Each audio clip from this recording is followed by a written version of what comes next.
В республике запретили продажу снюса несовершеннолетним. Под запретом теперь все бестабачные никотиновые смеси. Башкирские парламентарии решили не дожидаться принятия закона на федеральном уровне и вынесли региональные ограничения. К слову, также поступили еще в нескольких регионах. После сегодняшнего заседания в республике стало на один памятный день больше, а многодетные семьи могут получить вместо участка деньги. Обо всем подробнее расскажет Анастасия Ильчибаева. Если первый раз человек, его начинает блевать, голова может трясться, а потом идет какой-то вот такой вот кайф. От него в космос улетаешь? У нас девчонка есть одна из параллели. Она просто в туалет может зайти на перемене, закинуться и на уроках сидеть. Тебя типа должно шатать. О том, как действуют эти никотиновые пакетики, знает едва ли не каждый школьник. Либо по рассказам, либо пробовал сам. Свободная продажа. Чтобы приобрести так называемый снюс, паспорт не нужен. Продукция доступна даже детям. Так что вместо сладостей многие школьники предпочитали такие вот конфетки. В декабре в России прокатилась волна отравлений. Интоксикация никотином в больших дозах, она может привести вплоть до летального исхода. Это нарушение сердечного ритма, что приводит к падению давления. Это нарушение дыхательного центра, что приводит к нарушению дыхания.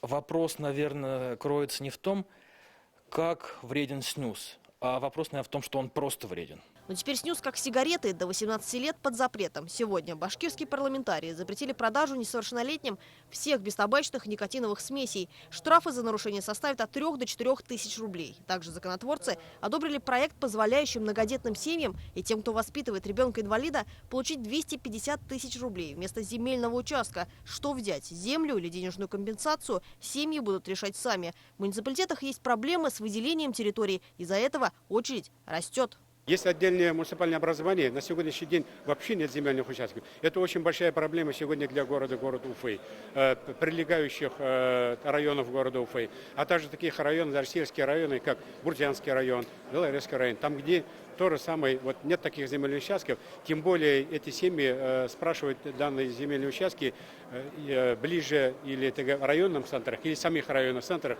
там, где уже запасы земель сельских поселений уже исчерпаны. Альтернативная компенсация, считают депутаты, поможет справиться с очередями. Сегодняшняя повестка также касалась обращения с бездомными животными. В России с 1 января возможна только программа отлов, стерилизация, вакцинация, возврат в прежнее место обитания с неснимаемой меткой. После отлова безнадзорное животное немедленно должно быть передано в приют, а сам процесс отлова и выпуска будет фиксироваться на видео. Эвтаназия отныне разрешена только в отношении смертельно больных животных. Сегодня парламентарии привели региональное законодательство в соответствии с федеральным законом.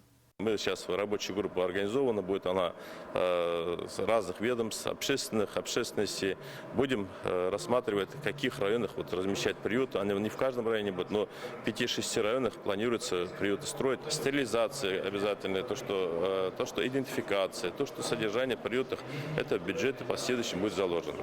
А уже в этом году у жителей Башкортостана станет на одну памятную дату больше. 13 ноября объявили днем 112-й башкирской кавалерийской дивизии. Сегодня депутаты Госсобрания внесли соответствующие изменения. Основанием для этого является то, что в этот день, в 1941 году, было принято решение Комиссариата обороны о формировании нескольких кавалерийских дивизий, в том числе 2 на территории республики.